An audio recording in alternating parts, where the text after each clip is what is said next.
Muito boa noite. Boa noite. É uma grande satisfação compartilhar esses momentos com vocês. E estaremos estudando a parábola da ovelha perdida. Quando nós pensamos em palavras de Jesus, nós sempre precisamos lembrar que Jesus falou para espíritos compatíveis com o mundo de expiações e provas, isso é, para nós. Então, todos os ensinamentos, eles foram apresentados para um nível de espírito, uma determinada categoria de espírito. E essa categoria é onde nós nos encontramos. Então, sempre precisamos ter em mente isso para balizar o nosso entendimento e a forma como nós trabalhamos com as parábolas em si. E, via de regra, se pensa que as parábolas, Jesus falava por parábolas porque a população da época não tinha condições de entender.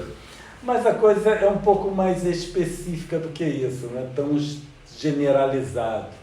Porque nós temos no Evangelho segundo o Espiritismo, eu esqueci qual é não anotei o capítulo, mas tem um determinado capítulo, que eu não lembro qual é, tem a questão do porquê Jesus falava por parábolas.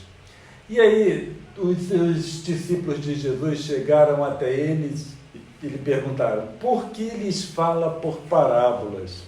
A resposta foi muito interessante, né? Por isso nós estamos colocando aqui por partes, para nós analisarmos item por item. Porque a resposta de Jesus foi interessante. Quando ele falou, a vocês foi dado conhecer os mistérios do reino dos céus. E aí Jesus complementou, falo-lhes por parábolas, porque vendo não veem, e ouvindo não ouvem nem compreendem. Então, quando nós falamos que Jesus falou para espíritos de um determinado nível, que somos nós, e essa colocação dele serve de alerta, claro que até hoje, né, infelizmente, devo dizer, porque até hoje nós vemos e mesmo assim não vemos, nós ouvimos e mesmo assim não ouvimos. Isso significa, estamos diante da informação, mas não assimilamos, nós não entendemos. Nós temos algumas características que são muito interessantes. Nós temos ideias já formatadas na nossa mente e nós temos um apego pelas ideias.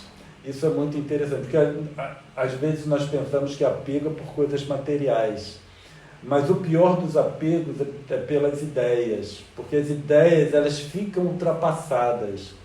Então, quando nós apegamos às ideias, nós temos uma certa dificuldade em substituir essas ideias. Tá? E isso é o que nos caracteriza, essa que é a grande questão. Então, quando nós falamos que, infelizmente, as palavras de Jesus nessa questão são válidas até hoje, porque os ensinos morais são válidos para todo sempre, né? Então isso não tem discussão. Mas quando ele fala e descreve uma característica nossa, e nós vemos que lá e hoje nós nos mantemos ainda nessa característica, então aí eu vou usar o termo infelizmente, porque isso significa que nós temos ainda uma grande dificuldade de abrir mão de ideias já ultrapassadas. Então, essas palavras de Jesus, que depois elas foram registradas, as parábolas em si, com o passar do tempo, várias ideias, vários entendimentos, várias interpretações foram dadas a essas palavras. Então, quando nós pensamos que veio o Evangelho segundo o Espiritismo para esclarecer muito do que estava confuso ou até mesmo equivocado, então nós começamos a pensar que precisamos abrir mão de ideias do cristianismo, né, que eu vou chamar de cristianismo tradicional, que é o cristianismo fora da doutrina espírita, para começarmos a prestar mais atenção nas palavras dos espíritos que encontramos na codificação espírita. Tá? Lembrando sempre que cristianismo foi algo que surgiu depois de Jesus. Jesus não fundou o cristianismo, ele trouxe uma filosofia prática para ser aplicável na nossa vida cotidiana, é válido por todo sempre, e só que os homens que criaram essa vertente religiosa que ficou denominado de cristianismo e depois as suas várias ramificações. E aí nós temos a doutrina espírita, já mais recente, que ainda é uma doutrina cristã, mas ela se afasta daquele cristianismo tradicional. E por que nós falamos, né, esse preâmbulo? Porque a parábola da ovelha perdida, ela não se encontra no Evangelho segundo o Espiritismo.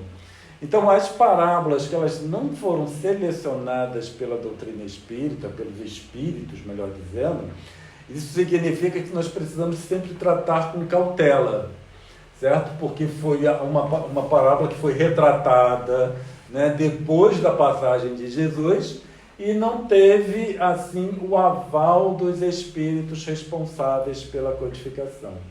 Então, por esse motivo, que nós vamos trazer a versão da parábola no Evangelho segundo Mateus, no Evangelho segundo Lucas, que são dois evangelhos ditos canônicos, que foram aqueles evangelhos que foram selecionados pela Igreja Católica, tá? Então, isso é algo que também precisamos ter em mente.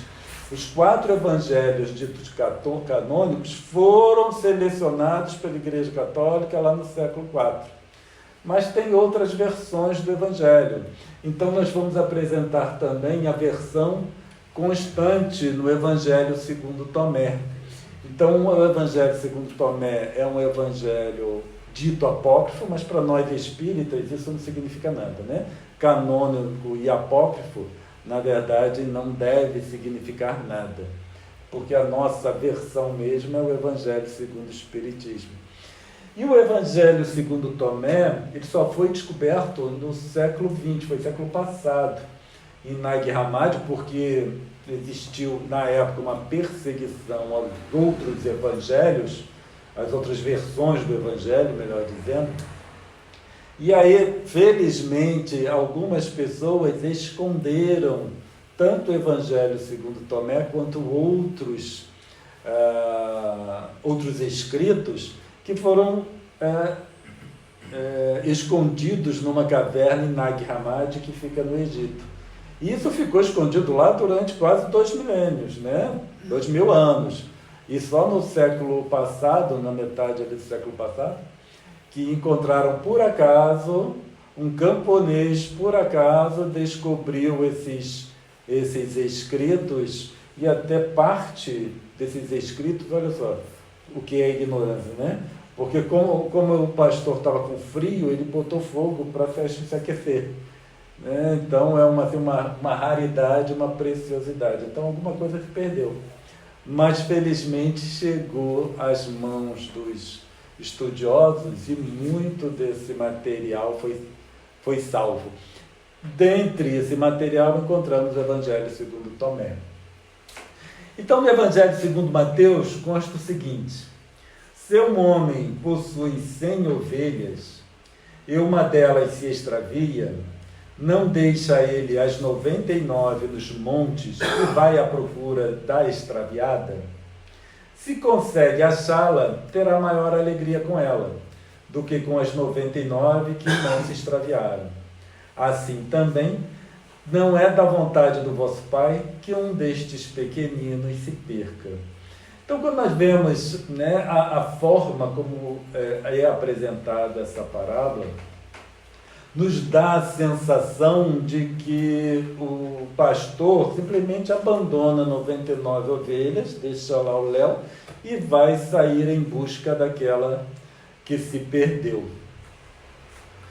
Quando nós vamos no Evangelho segundo Lucas, então a parábola é relatada da seguinte forma: qual de vós, tendo 100 ovelhas e perder uma, não abandona as 99 no deserto e vai em busca daquela que se perdeu até encontrá-la? De volta para casa, convoca os amigos e os vizinhos, dizendo-lhes: alegrai-vos comigo, porque encontrei a minha ovelha perdida. Eu vos digo que, do mesmo modo, haverá mais alegria no céu por um só pecador que se arrependa do que por 99 justos que não precisam de arrependimento. Então, novamente, nós temos aqui a descrição da parábola trazendo muito para a nossa vida cotidiana, comparando muito com um pastor real de ovelhas. Quando ele fala, qual de vós, qual dentre aqueles que estavam ouvindo Jesus, não deixa 99 ovelhas e vai em busca de uma? Eu, particularmente, questiono muito, porque se o indivíduo tem 99 ovelhas, perde uma, ele vai correr o risco de perder as 99 para buscar uma. Então fica assim uma sensação de que algo não está muito correto, certo? Em abandonar 99 para ir atrás de uma. Quando nós vamos no Evangelho segundo Tomé, muda um pouco a forma como é apresentada. Primeiro, ela é bem mais curta. O Evangelho de Tomé tem essa característica. Os ensinos de Jesus, eles são apresentados de uma forma mais concisa, tá? E é uma forma assim mais direta. Tanto é que os estudiosos acreditam que esse Evangelho segundo Tomé é um dos que mais correspondem ao que deve realmente ter acontecido, que estaria mais em acordo com o que Jesus pudesse ter dito. E aí ele diz, o reino do Pai. Então ele já traz essa parábola da questão mundana e já vai levar para uma questão mais divina. Então o reino do Pai é como um pastor. Então nós já mudamos completamente a forma de interpretar. Então o reino de Deus é como um pastor. Então pega para apresentar o que é o reino de Deus na figura de um pastor, o que é muito característico das parábolas de Jesus. Quando ele quer apresentar algo, uma ideia muito abstrata, que aí ele pega algo mais real, mais do dia a dia daqueles que ouviam, para ele poder fazer a correlação e trazer uma ideia do que seria essa coisa abstrata que ele pretendia apresentar. Então o reino do Pai é como um pastor que tinha 100 ovelhas. Uma delas, a maior, se extraviou. Ele deixou, então ele não abandonou, ali estavam, nos outros era abandona, não, esse aqui ele deixou as 99 ovelhas, então já traz um sentimento assim de que ele deixou essas 99 ovelhas guardadas de alguma forma, seguras, e procurou por uma até que a encontrou. Então, o reino do céu, nós já fazemos uma comparação do que seria esse reino. Esse reino, ele não vai permitir que nenhuma das suas ovelhas se perca. Então, depois que ele trabalhou, ele disse à ovelha, eu te amo mais do que as 99. Então, nós temos essa ideia, certo, de que nenhuma ovelha vai se perder. E agora, só que ele está falando para a ovelha perdida. Então, para a ovelha perdida, aquela ovelha que se perdeu, ela precisa ser trabalhada de uma forma que volte para o encontro das outras 99 e se sinta confortável. Essa é a grande questão. Porque quando nós falamos ovelha perdida, não é uma ovelha que realmente se perdeu, que não tem consciência do que aconteceu. Nós estamos aqui falando de espíritos que tomam um caminho equivocado e nesse retorno ali ao ambiente de espíritos que não se perderam, ele precisa voltar e se sentir em casa. Quem trabalha muito bem essa questão é o Hermínio de Miranda. Ele, num dos livros dele, que é o Evangelho Gnóstico de Tomé. Então, nesse livro é muito interessante porque ele analisa o Evangelho segundo Tomé e faz toda uma análise à luz da doutrina espírita. Então, é um livro muito interessante e, assim, é uma apresentação também muito bem feita do Evangelho segundo Tomé. E ele diz o seguinte, aí já é Hermínio de Miranda falando: a parábola difere um pouco da maneira como está exposta nos canônicos. Então, mas como nós falamos, ressaltamos, a parábola no Evangelho segundo Tomé, ela é apresentada de uma forma diferente dos outros dois, das outras duas versões do Evangelho, melhor dizendo. Em Tomé, o rebanho constitui um todo, unidade que se quebra se apenas uma ovelha se perde. Então, quando ele fala o reino do Pai é como um pastor, ele vem colocar o reino como englobando tudo. Então, esse é o reino do Pai. Quando uma ovelha se perde, aí é como se o reino estivesse faltando algo. E o reino do Pai, reino de Deus, não pode faltar algo, porque, afinal de contas, esse reino está relacionado com Deus. Então, não pode faltar nada. Por isso que, na interpretação de Hermínio de Miranda, ele vem trazer o reino de Deus como uma coisa una, e a partir do momento que uma ovelha se perde, aí esse reino fica faltando algo. O reino de Deus sente falta de qualquer um que se afaste desse caminho previsto para o nosso processo evolutivo. Quando nós falamos em ovelha perdida, nós vamos interpretar como espíritos que saíram do caminho do processo evolutivo previsto por Deus. Mas não significa que, como ele saiu do previsto, ele esteja abandonado. Porque as leis de Deus, que teria a ideia do pastor, vai trazer todas as ovelhas perdidas para o caminho principal do processo evolutivo. O pastor sai em campo e, com grandes sacrifícios, traz de volta a ovelha perdida e ainda lhe declara o quanto a ama. Então, o pastor que sai em campo são as leis de Deus que elas vislumbram a possibilidade de espíritos tomarem caminhos equivocados. Então, e aí nós vamos, aqui já é um exercício da nossa imaginação, do nosso raciocínio, quando Deus ele estabelece o livre-arbítrio, a grande questão é o livre-arbítrio. Quando ele estabelece o livre-arbítrio, ele permite que nós tomemos ou tenhamos escolhas equivocadas. E escolhas equivocadas vai nos conduzir a caminhos também equivocados.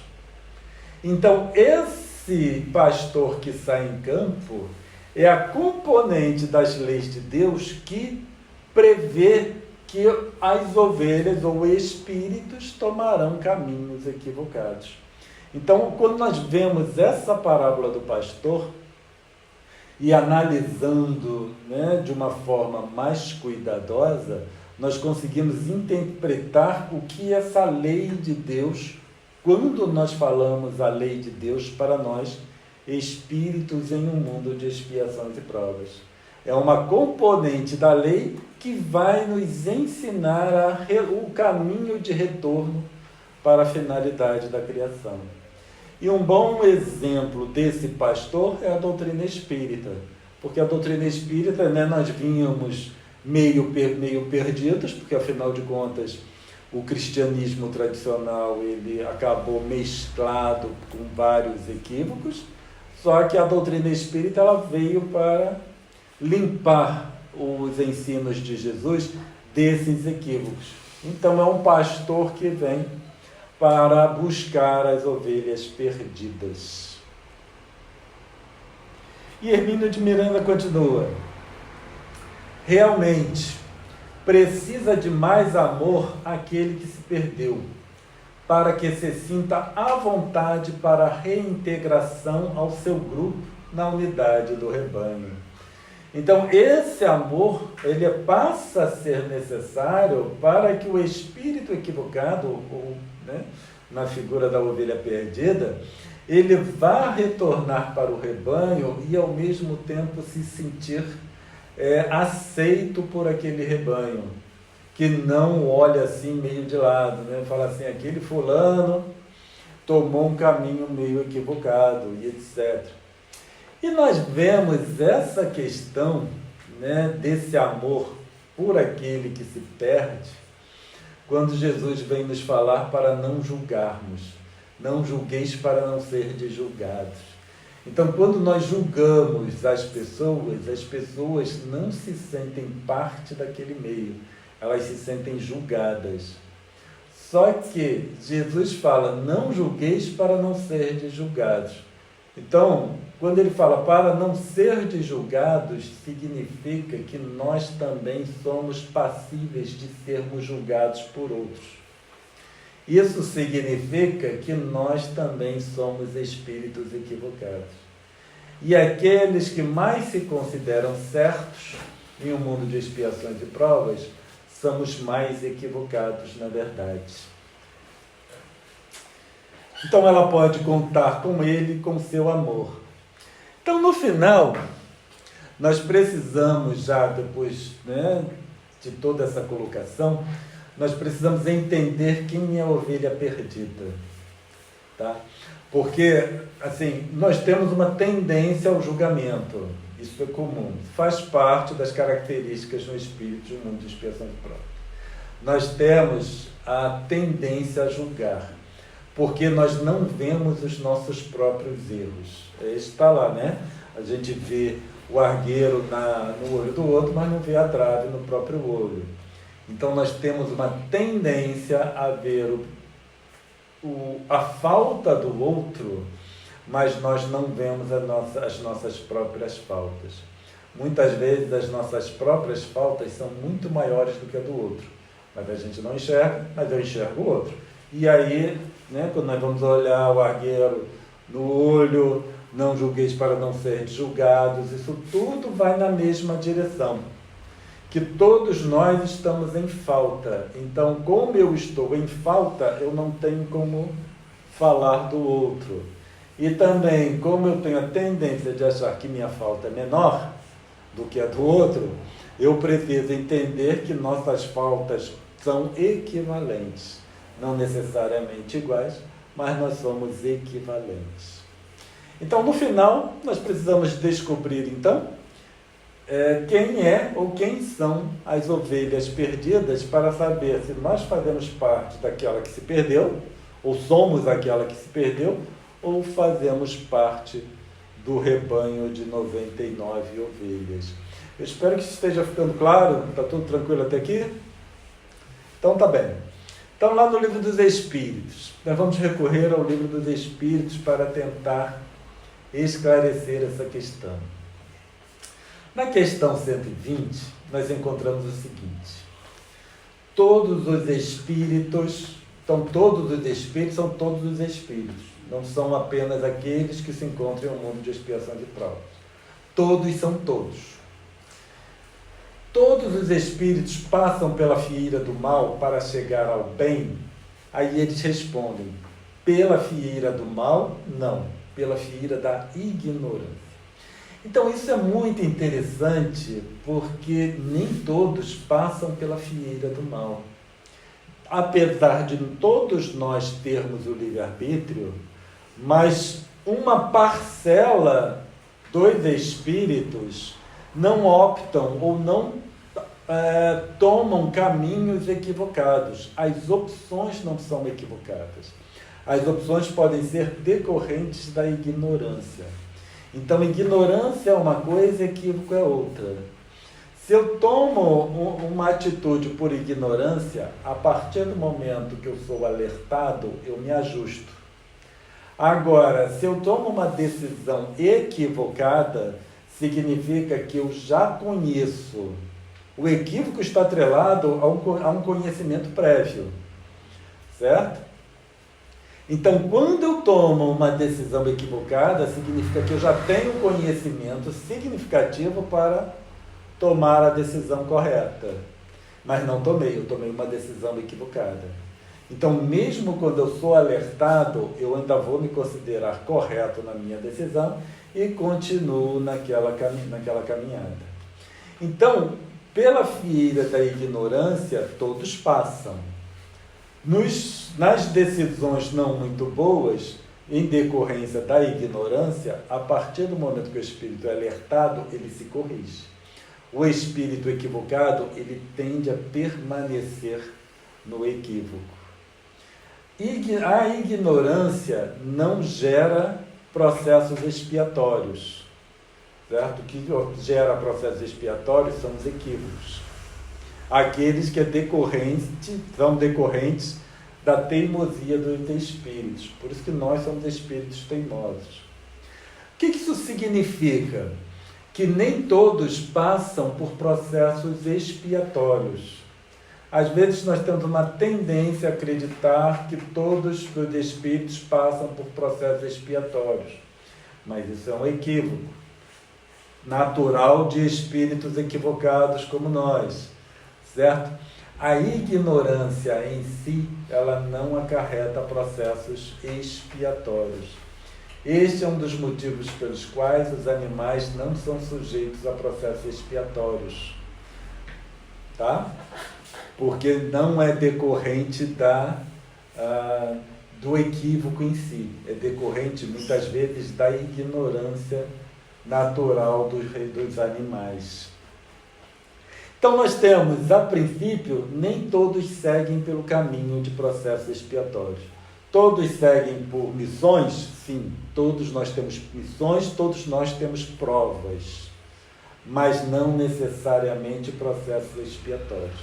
Expiatórios são só apenas aqueles que permanecem no equívoco, são teimosos. Mas Kardec pergunta, o bom de Kardec é que ele fez várias perguntas, todas as perguntas de Kardec, elas são direcionadas para um esclarecimento cada vez mais profundo. Na questão 121, Kardec pergunta, então por que alguns espíritos seguiram o caminho do bem e outros o do mal?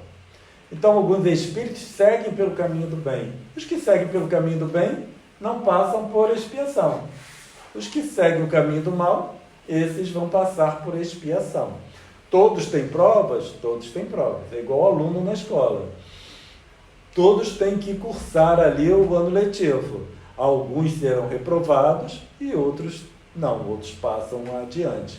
Então, a reprovação, a repetição do ano, não deixa de ser um processo expiatório para aqueles alunos, para eles aprenderem que precisam prestar atenção, precisam estudar, etc, etc, etc, etc.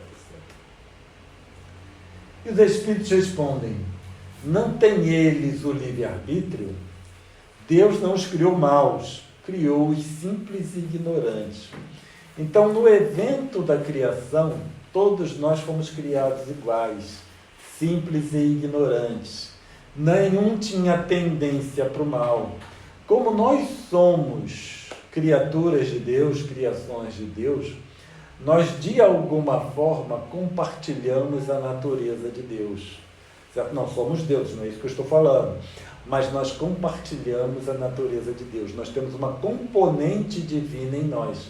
Porque afinal de contas, Deus me criou. Se Deus me criou, eu compartilho dessa natureza. Certo? Assim como nós vemos um autor, quando nós lemos um texto, nós conseguimos reconhecer o autor a partir do momento que conhecemos. Por quê? Todos os textos trazem a característica do autor. Quando nós conhecemos aquela característica, nós reconhecemos o autor apenas pelo texto. Então, todos nós temos essa componente divina, nós trazemos isso no processo de criação. Só que, está ali, nesse evento, nós somos criados com livre-arbítrio e nós somos criados simples e ignorantes. Então, é essas características que Deus nos deu no processo de criação, só que eu imagino, que Deus, quando Ele estipulou o livre-arbítrio, sendo Deus, Ele contemplou que uma parcela dos espíritos poderiam tomar caminhos equivocados. certo? Então, em suas leis, ele estabeleceu leis, né, na providência, em que buscaria essa ovelha perdida para trazer novamente ao seio do rebanho. Então, o que nós temos, o que nós vivemos na prática, na verdade, é esse pastor, que é a providência divina, trabalhando com espíritos equivocados, trabalhando com ovelhas perdidas. Então, nós vemos esse pastor em prática, na prática, né? Nós só precisamos reconhecer esse pastor que está aqui nos buscando para que retornemos ao rebanho. Isto é, tendo tanta aptidão para o bem quanto para o mal. Então, esse livre-arbítrio permite que nós tomemos decisões, façamos escolhas. Uma determinada qualidade de escolhas nos leva em uma direção e uma determinada qualidade de escolhas vai nos levar a outra situação. Uma nos leva para o caminho do bem e outra vai nos levar para o caminho do mal e as consequências inerentes, que são os processos expiatórios. Por isso que nós vivemos tanto abraços com os processos expiatórios. Os que o são maus, assim se tornaram por vontade própria. Então, isso, assim, cala fundo nos nossos corações, sabermos que nós somos maus pela nossa própria vontade, em decorrência das nossas escolhas.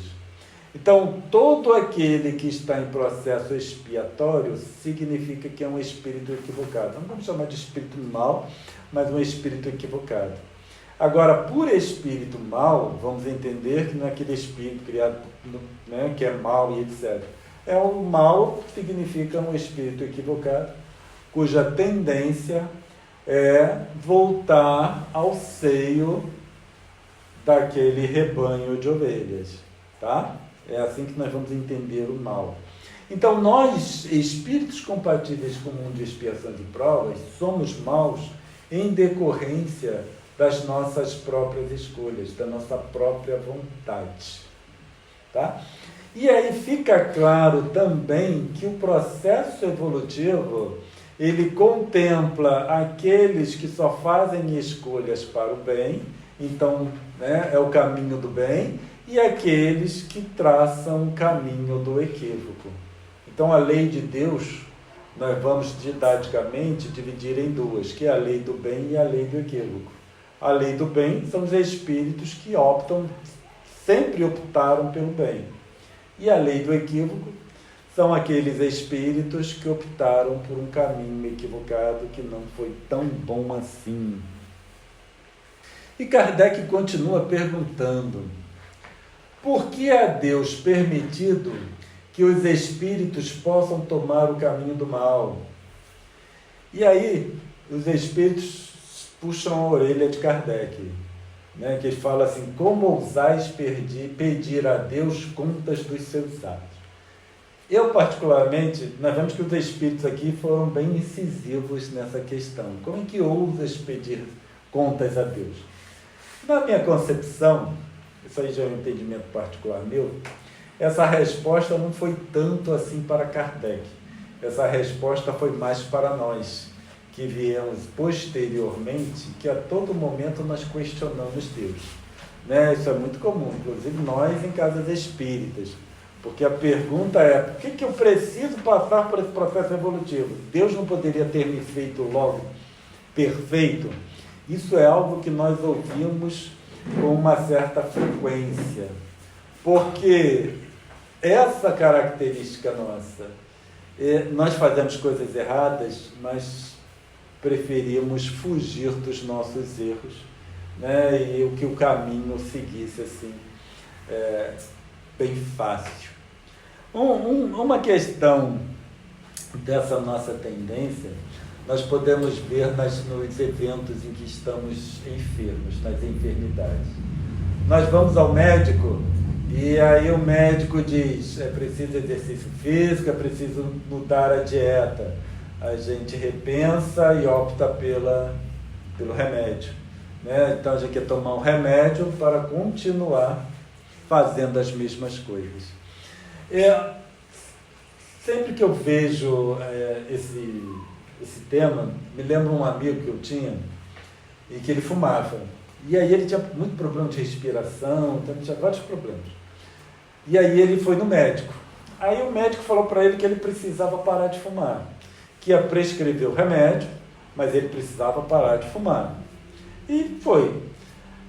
Só que ele não parou de fumar, o problema continuou, ele voltou no médico.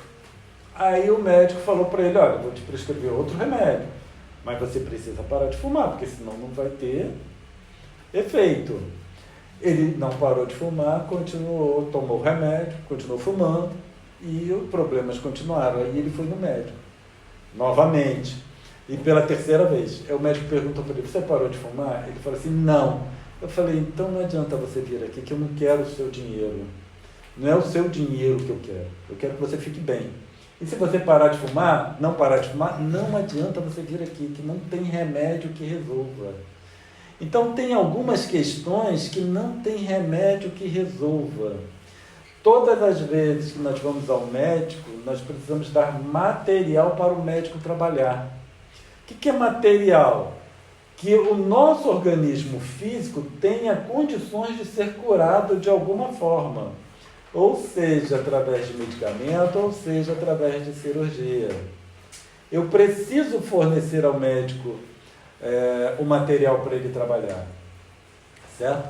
Então, se é um problema de diabetes, o indivíduo precisa controlar a ingestão de açúcar. Se é pressão alta, precisa controlar o sal e etc, a alimentação. Colesterol, precisa da dieta. Senão o medicamento ele pode mascarar. E quando nós falamos o médico em si, nós também vale para os mentores espirituais, que são os nossos médicos.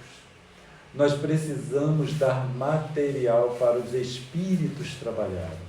Isso significa, nós precisamos ter uma adequação, tanto mental quanto física. Tá? Às vezes nós pensamos que para o médico da Terra não precisa dessa adequação mental, mas também precisa. Eu preciso me adequar à orientação do médico, que a orientação é muito mais que apenas a prescrição do medicamento. Ali ele apresenta várias orientações que precisamos seguir com ela para readquirirmos a saúde. Da mesma forma, os ensinos de Jesus e os ensinos espíritas, eles nos fornecem material para a nossa readequação ao nosso processo evolutivo, tanto espiritual quanto físico.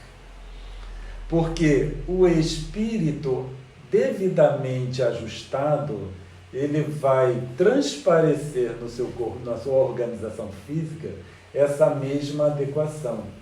Então, o nosso corpo é um reflexo da nossa personalidade enquanto espíritos. Não é nem como nossa personalidade enquanto encarnados, mas a nossa personalidade enquanto espíritos que somos. Então, a doutrina espírita e os ensinos de Jesus, eles nos dão material para essa adequação.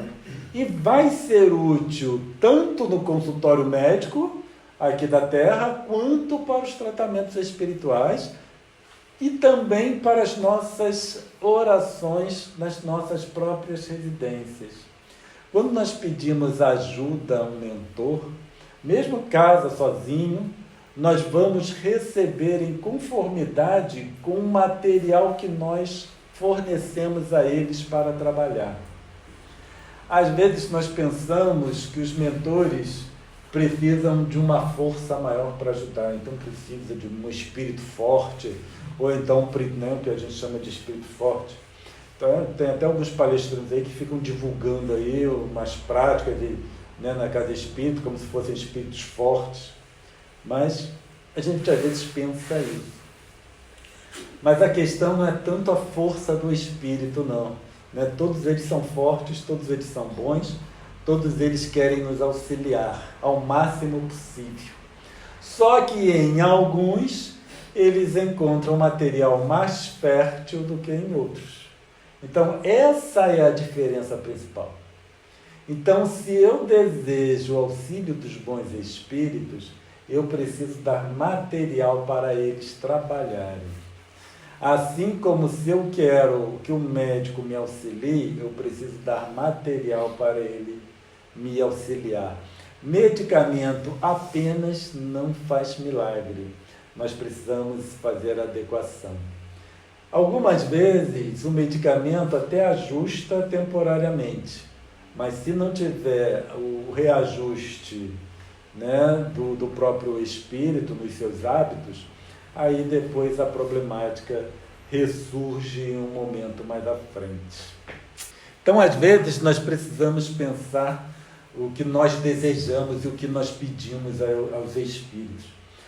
Antes de continuar, uma historinha, que antes de ser espírita, eu era católico. E aí toda noite eu rezava o Pai Nosso, uma Ave Maria e o Credo para dormir.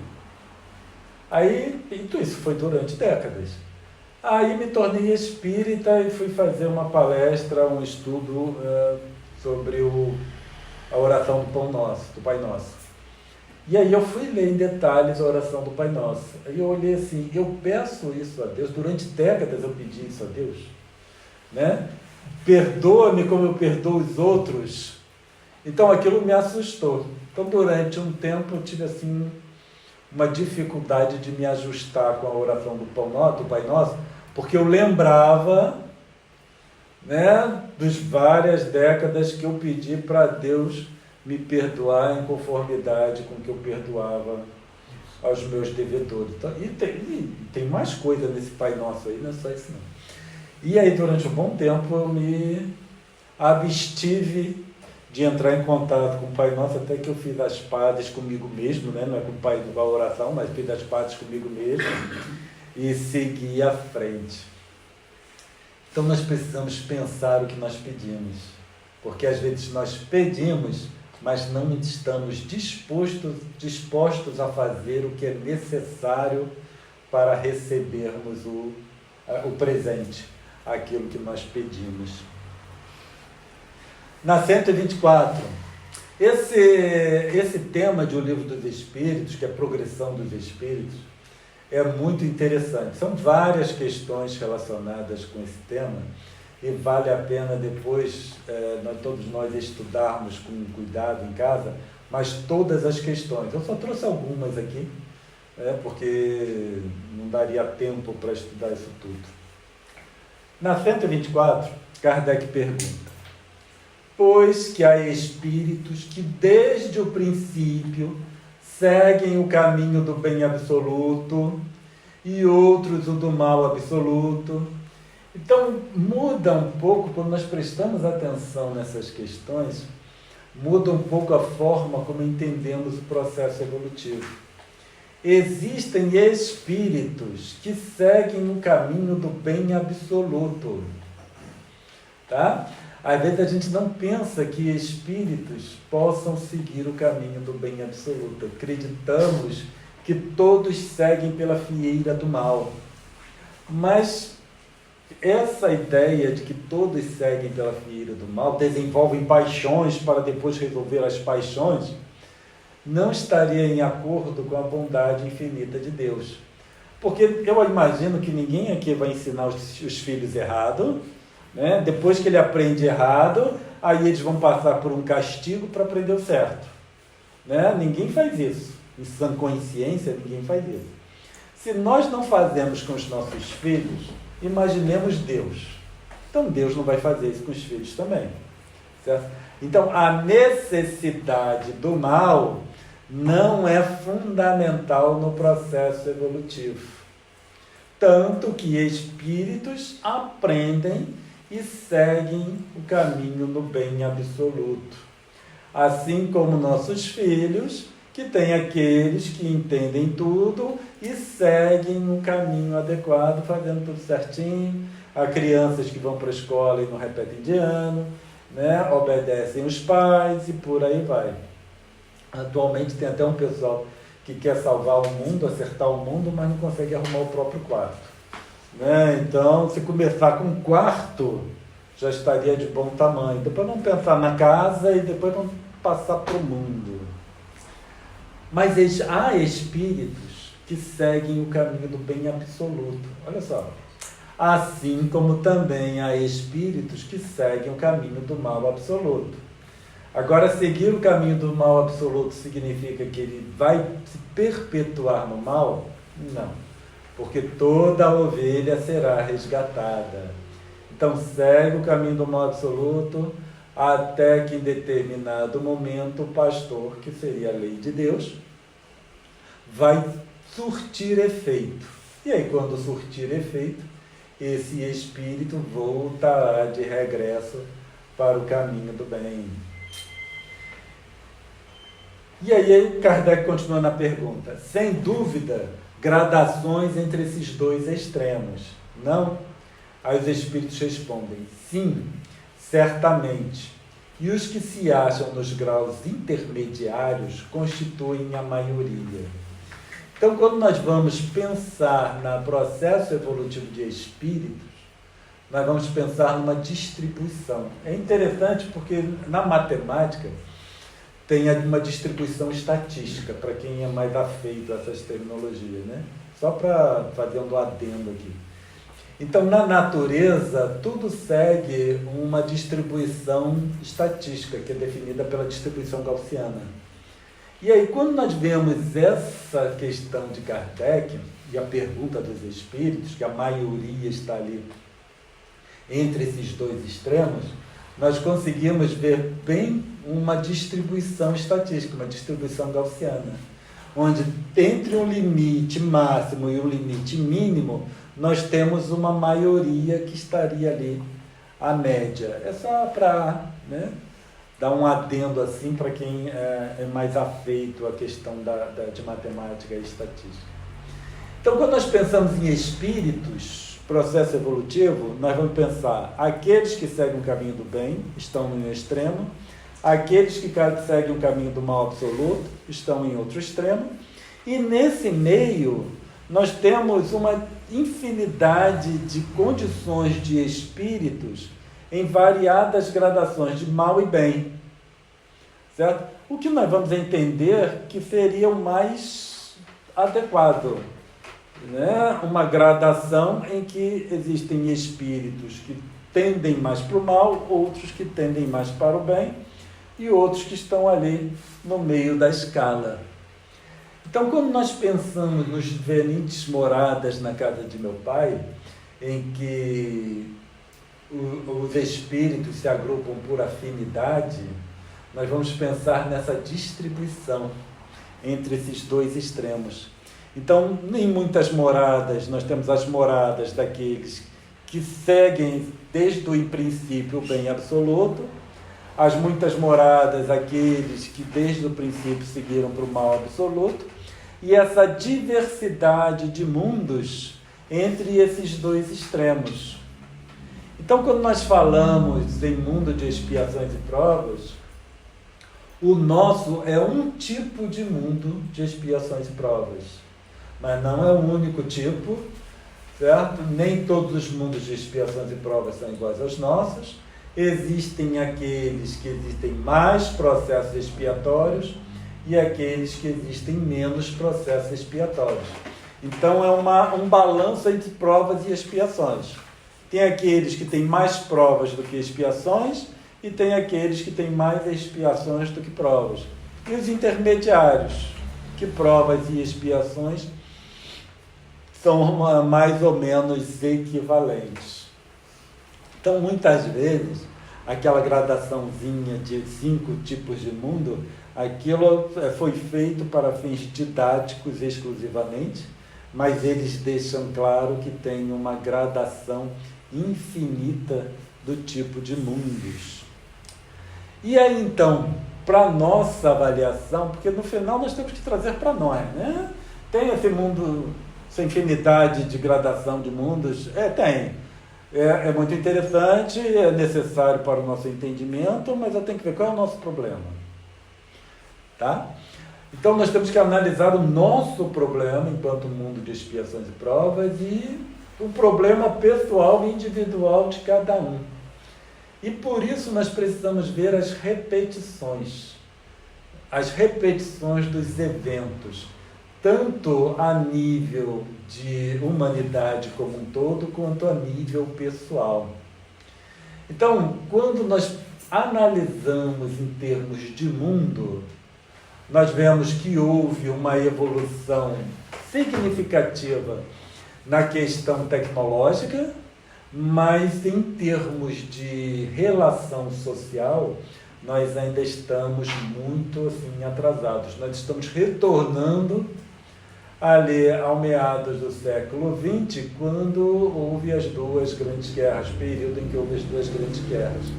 Porque hoje nós nos vemos abraços com várias guerras e uma iminência de uma guerra a nível, em proporções, né, catastróficas. Então nós percebemos que enquanto humanidade, o nosso processo evolutivo ele está muito lento, certo? Muito lento. Então nós estamos falando mais ou menos 100 anos e nós vemos uma repetição das mesmas coisas. E aí nós vamos avaliar o nosso comportamento, a nossa vida. O quanto nossa vida está se repetindo. Quantos erros nós estamos cometendo hoje, ou nossa postura mental hoje, que é a mesma postura que tínhamos no passado. Então, com o avanço, né, do nosso entendimento da codificação espírita, o quanto nós já mudamos, o quanto nós já nos transformamos em termos de ideias, de conceitos, de entendimento. Nós estamos ainda apegados àquelas ideias já ultrapassadas, ou nós já estamos prontos a adotar uma ideia nova, uma mudança de paradigma conforme a doutrina espírita veio nos trazer? Como é que eu avalio isso? Eu leio a doutrina espírita e trago o mesmo entendimento, ou eu leio a doutrina espírita e trago um novo entendimento? É assim que nós avaliamos. Meu entendimento mudou? Ou eu ainda trago, né, o mesmo ranço que eu já tinha antes do contato com a doutrina, e com o tempo nessa doutrina espírita eu já mudei o meu entendimento, ou eu ainda continuo com aquelas ideias fixas e etc, etc, etc. Eu me molesto quando alguém traz uma ideia nova, ou eu acho interessante uma ideia diferente? Porque o movimento espírita ele precisa se renovar com o tempo. Nós já estamos no século XXI. Já adentramos um quarto de século no século XXI. Então, nós já estamos adotando conceitos e ideias compatíveis com o século XXI, ou nós ainda estamos lá no século XX? Né? Porque, vendo aqui, poucos são do século XXI, a grande maioria ainda é do século XX.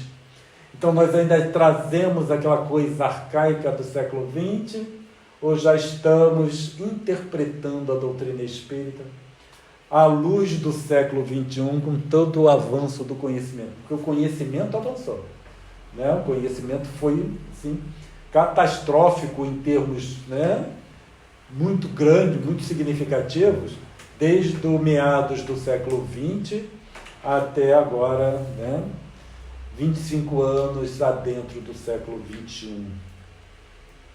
Já chegou a nossa hora, mas só queria deixar essa questão, né, que tiramos do Evangelho segundo o Espiritismo, orientação do Espírito de Verdade, que houve uma alteração na apresentação das leis. Porque Jesus trouxe amar a Deus e amar ao próximo, o que já foi uma alteração lá do Decálogo, né? Dos 10 mandamentos. Aí a gente ainda tem que os 10 mandamentos são mandamentos de Deus. 10 mandamentos, aquilo lá foi desenvolvido pelo homem para gerir uma sociedade daquela época. Porque se for olhar, é tudo relacionado com o homem, pouca coisa relacionada com a mulher. E aí Jesus já veio e trouxe os 2 mandamentos. Amar a Deus e tendes o segundo, que é equivalente ao primeiro. Então ele mostra aqui como uma equivalência. Aí vem o Espírito de Verdade e muda a apresentação. Ele já traz: amai-vos então que já engloba esses dois, mas o principal é instruí-vos. Sem a instrução, nós não vamos conseguir mudar o nosso estado mental. Nós não vamos conseguir essa adequação. E o que significa? Nós somos uma ovelha perdida, que precisamos da adequação mental, sujeitos à providência, para retornarmos ao rebanho. Então, por isso que no final, o instruir-vos passa a ser fundamental. E esperamos ter trazido alguma contribuição para as nossas reflexões. Muita paz a todos.